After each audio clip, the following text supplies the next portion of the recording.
Hello friends, আজকে আমি কিছু নতুন ভাল্বস বসানোর ভিডিও দেখাবো। আমি কিছু এর আগে ইম্পোর্টেড ভাল্ব এনেছিলাম, তো সেই সম্পর্কে আমি ভিডিও দেখেছি। তো আজকে আমি নতুন কিছু ভাল্ব এনেছি।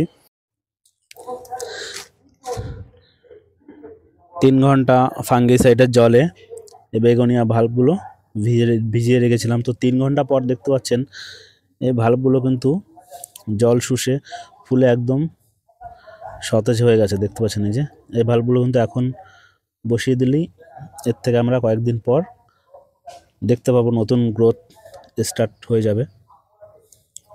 মাটি আমার তৈরি করাই আছে। এখানে আমার একটা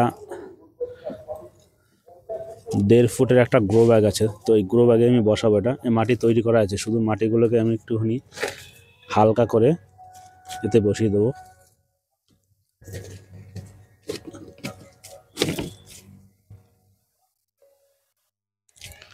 তো মাটি দেখতে পাচ্ছেন কত সুন্দর করে তৈরি করা আছে। এতে আমি দিয়েছি মাটি এবং বালি, কোকোপিট, রাইস হাক্স যেটা ধানের চিটা আছে সেটা, তার সাথে সামান্য পরিমাণ নিম পাউডার যেটা আছে।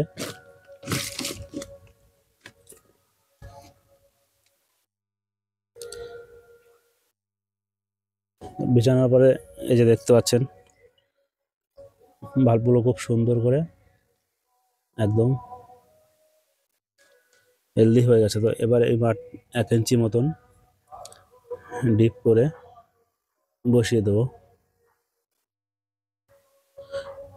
বেশি ডিপে দেওয়ার দরকার নেই, মোটামুটি 1 ইঞ্চি মাটির গভীরে দিলেই যথেষ্ট।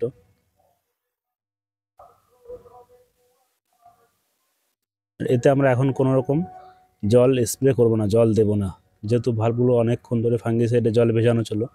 তো বেশি জল দিলে ওভার ওয়াটারিং কারণে ভাল্বগুলো কিন্তু পচে যেতে পারে, নষ্ট হয়ে যেতে পারে। তো এইভাবে মাটিরতে আমরা ভাল্বগুলো বসিয়ে দিলাম।